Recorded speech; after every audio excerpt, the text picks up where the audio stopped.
Thank you very much, Mr. President. No, thank you very much. Great job.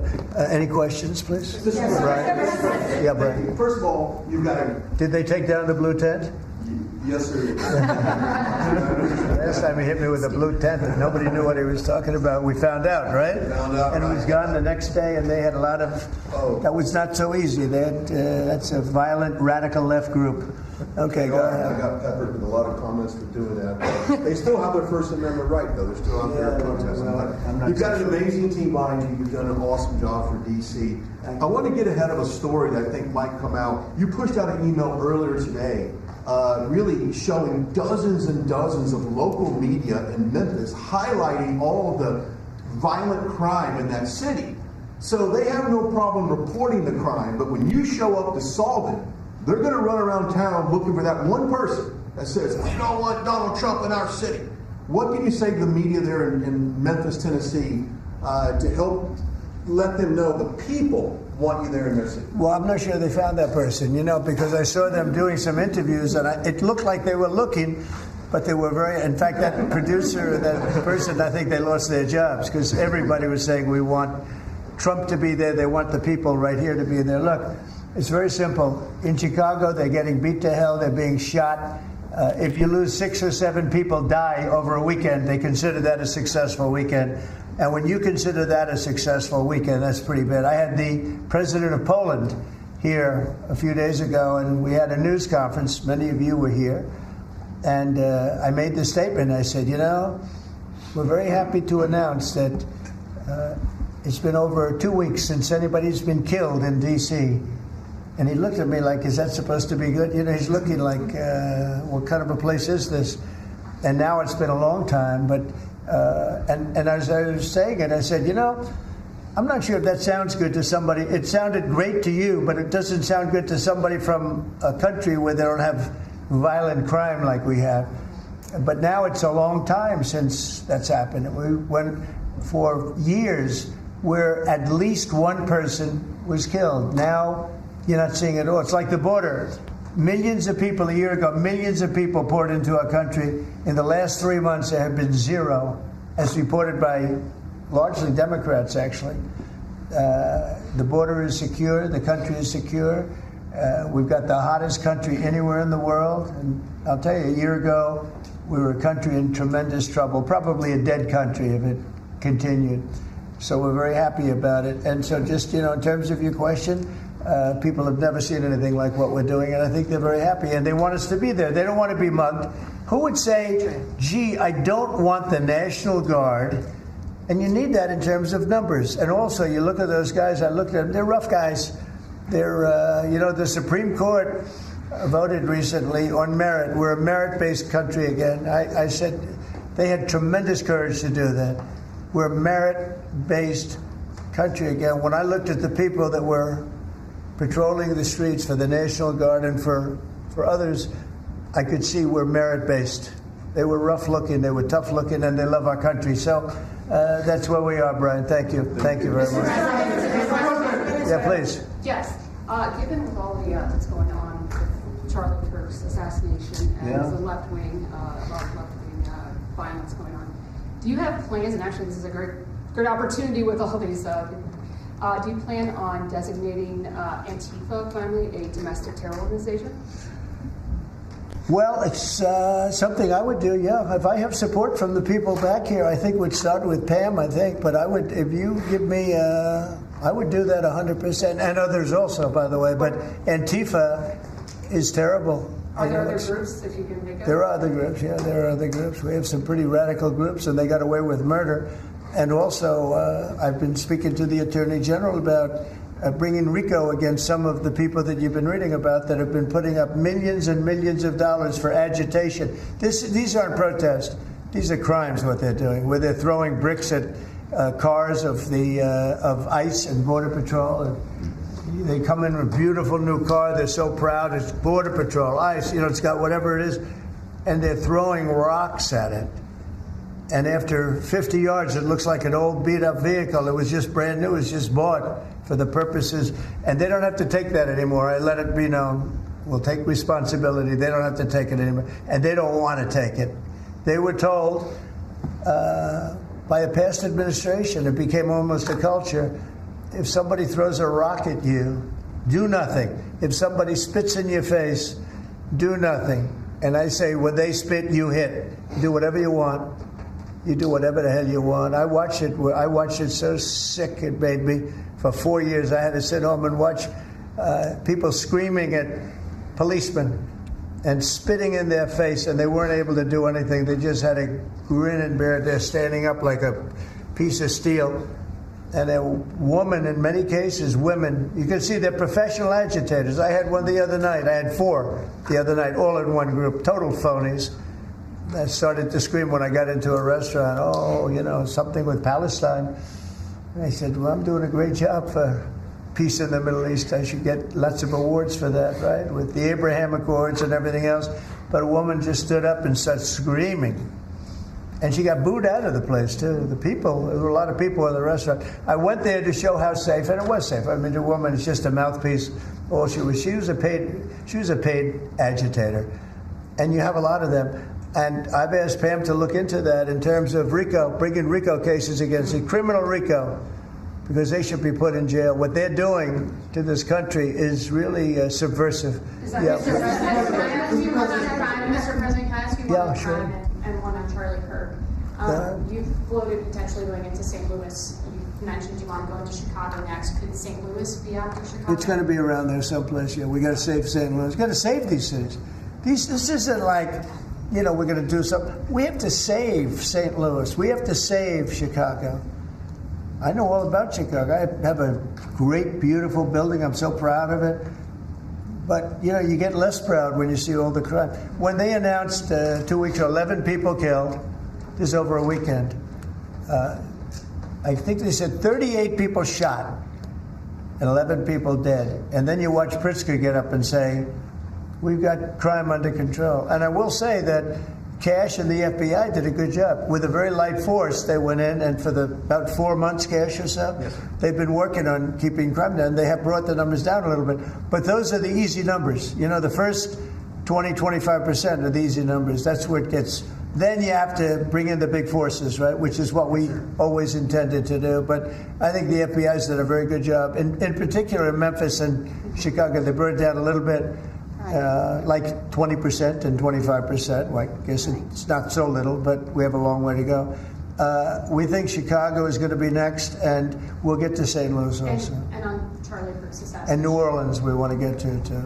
Your FBI is investigating the potential role of left-wing organizations in the assassination. I'm wondering if you think if Charlie Kirk's assassin worked alone or if he worked with it. I don't know. I mean, I can tell you he didn't work alone on the Internet, because it seems that he became radicalized on the Internet. That's just by watching same things that you're watching and hearing. It looks like he became radicalized over the Internet. And it seems like he has wonderful parents, brought in a wonderful neighborhood, smart guy, great boards, great marks, great student. And then something happened to him over a fairly short period of time. It looks like he was radicalized over the Internet, and it's radicalized on the left. He's a left.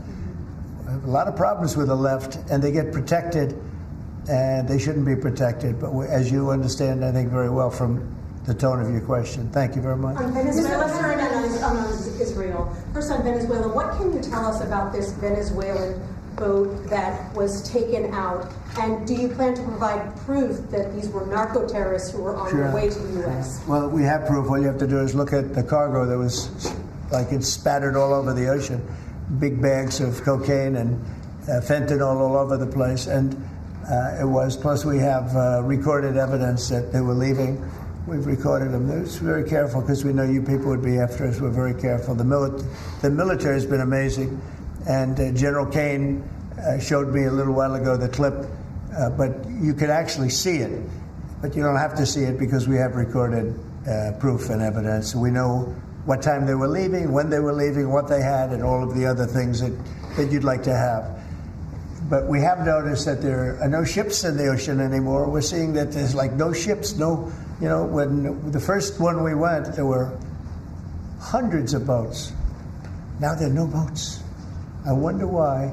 meaning no drugs are coming across. Probably stopping some fishermen too. I mean, to be honest, if I were a fisherman, I wouldn't want to go fishing. Just a nice, let's take a little trip, because I'd say, man, if maybe they think I have drugs downstairs. I don't want that. I think the fishing business has probably been hurt, but no, there are literally no boats. This was a boat, and we were surprised to see it. Now, what does that mean? That means there's no drugs coming by sea, but they do come by land. And you know what? We're telling the cartels right now, we're going to be stopping them too. When they come by land, we're going to be stopping them the same way we stop the boats. And you'll see that. But maybe by talking about it a little bit, it won't happen. If it doesn't happen, that's good. But they killed 300,000 people in our country last year. And we're not letting it happen anymore. And then on Israel, did Bibi Netanyahu speak to you directly to alert you that Israel was going to be striking Hamas sites in Qatar? No, he didn't. No, he didn't. Yeah, go ahead, please. How did you learn of it? Same way you did. Go ahead, please. You mentioned that the shooter was radicalized online. I think so.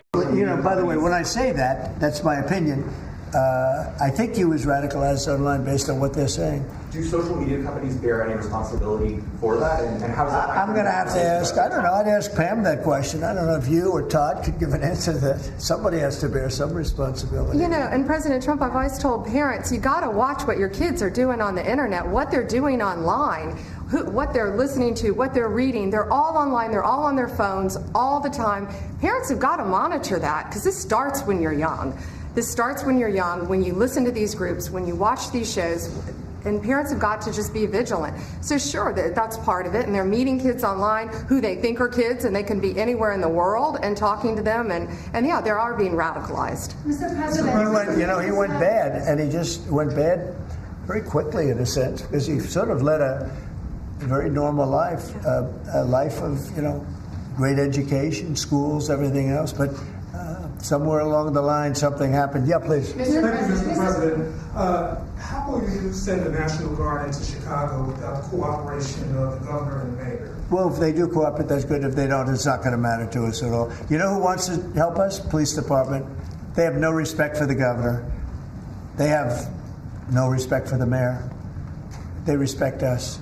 And we found that in Washington. We haven't had total support in Washington from government, as you know, from everybody. I don't want to say the mayor because she was better than most, but we haven't had great, but we have had great support from the Metropolitan Police. They're like brothers of these people. They're really like brothers. You see that. They work together.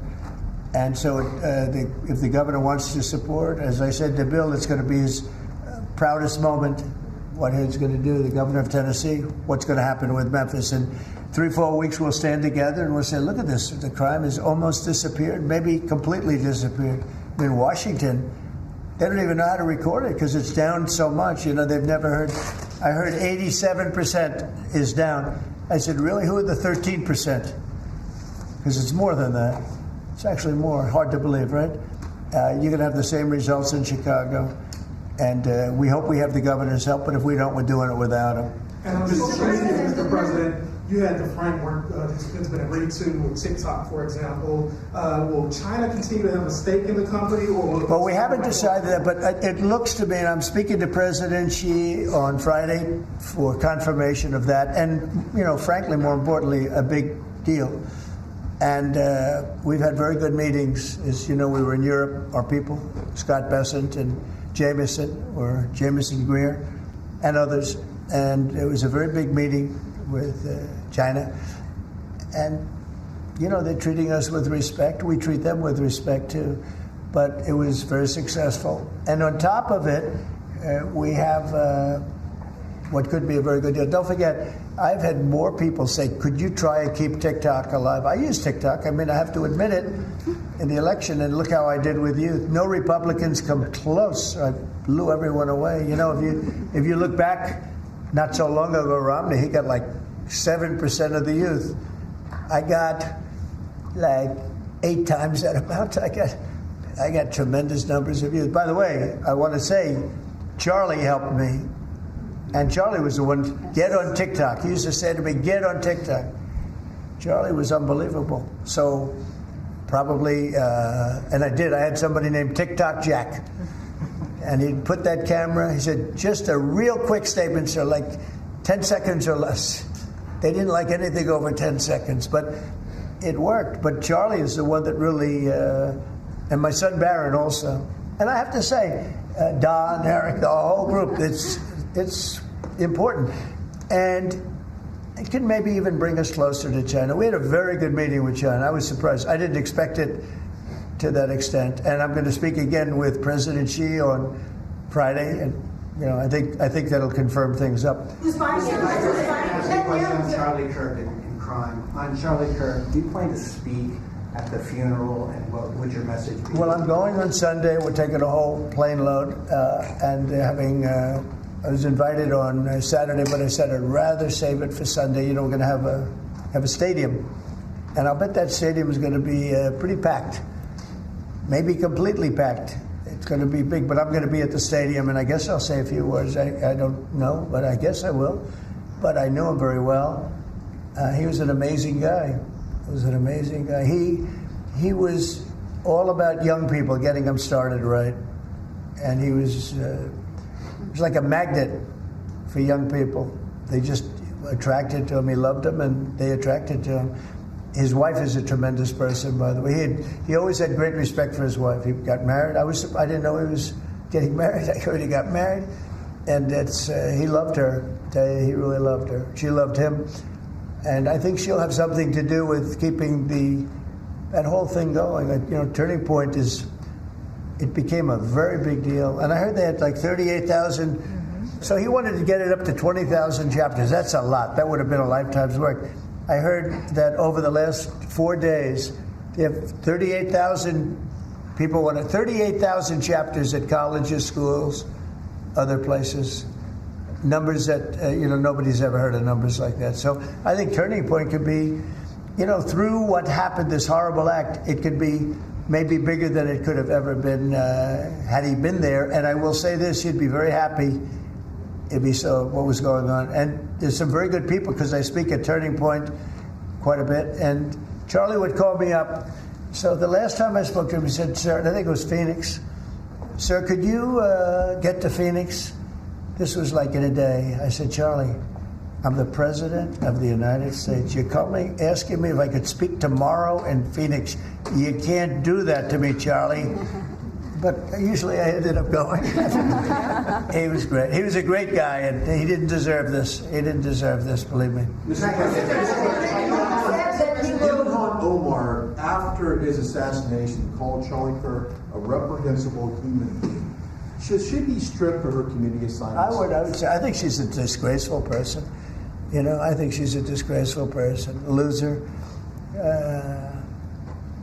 It's amazing the way people vote. I know it's people from her area, maybe of the world. I don't know. They got here and they vote her in. It's hard to believe, but I think she's a disgusting person. And one more question, if I could. A lot of these, in recent of these trans shooters that we've seen over the last couple incidents, this flag right here is up and down 14th Street. This is what would be a trans flag. A lot of people are very threatened by this flag. It means a lot of different negative things to people, violence. Would you be opposed to taking this flag down, up and down the streets of D.C.? Well, I wouldn't be. Then they'll sue and they'll get freedom of speech stuff, so that'll happen. But I would have no problem with it.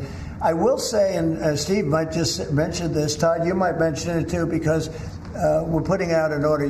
Freedom of speech means you can burn the American flag, which I think is horrible. But I noticed something over the last little while. As you do this, you start noticing things that you wouldn't normally think. It really causes unrest and violence when they burn American flag.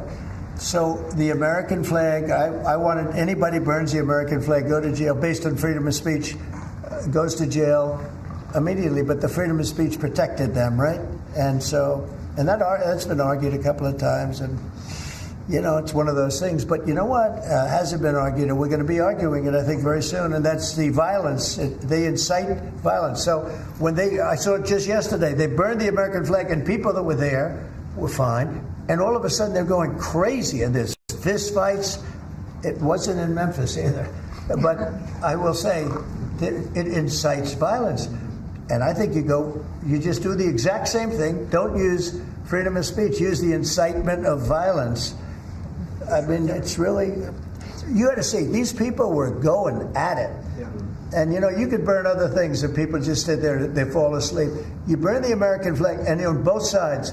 But the level of violence I saw this flag burning cause was incredible. It was an incitement. So I hope you guys are going to be able to do that, Pam, right? Well, there's also groups called Trans-Tifa. So perhaps if you can label them a domestic terrorist group, then you can, in all reality, you could take that flag down because it would represent the Trans-Tifa. I think you probably could. Again, you'll be sued, and it's okay. I've been sued before a couple of times, you may have seen. Anyway. Netanyahu said that he doesn't rule out targeting Hamas anywhere they are. You said that you don't want to see Qatar hit again. Are there any guarantees that Qatar... Well, he won't be hitting in Qatar, as I say. I call it Qatar, you call it Qatar. You're actually more right, but actually you're allowed to go...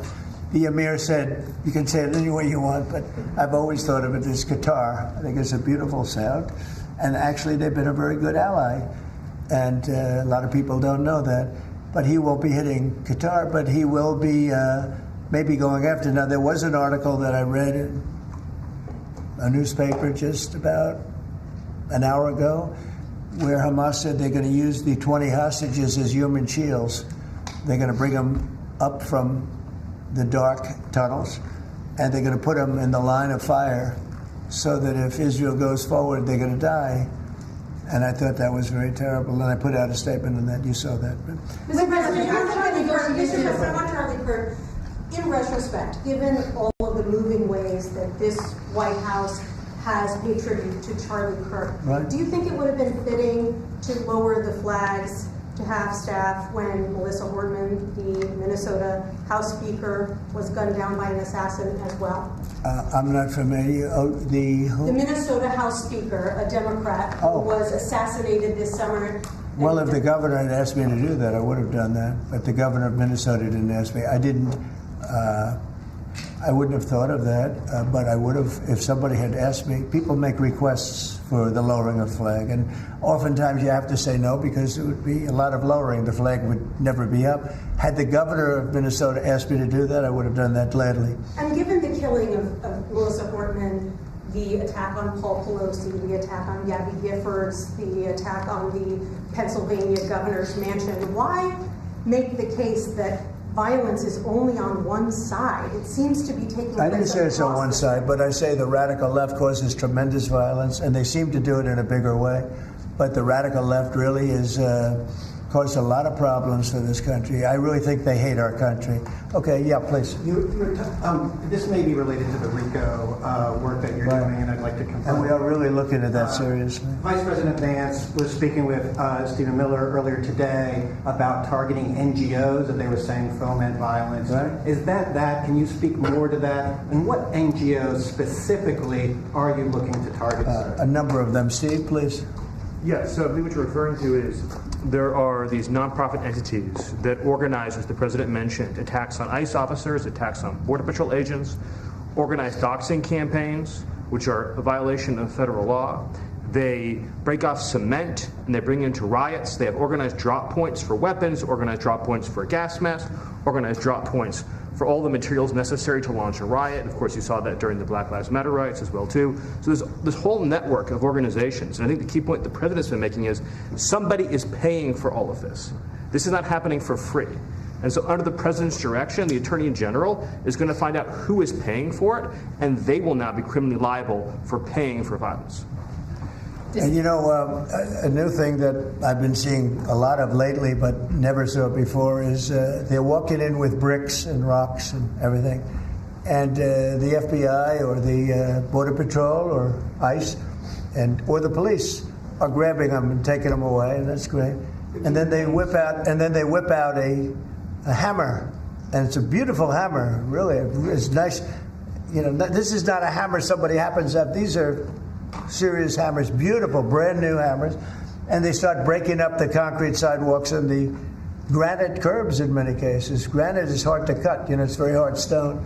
And they're banging away and handing out pieces of stone. So instead of having it in bags, they're banging the sidewalk, knocking that. You have to see what some of these sidewalks look like when they finish, and especially the curbs, because the granite curbs are very, very expensive, and they're great, and very hard. They are almost indestructible, but not when it gets pounded on for 20 minutes by some pretty strong guy. And then they hand out big chunks of stone so that people can throw them at the police and people can drop them off bridges into car windows.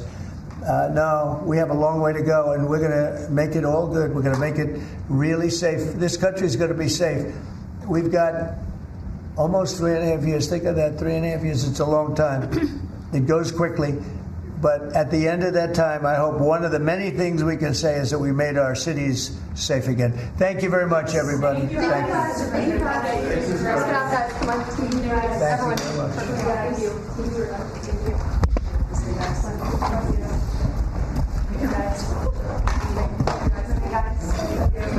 Moving, everybody. Thank you.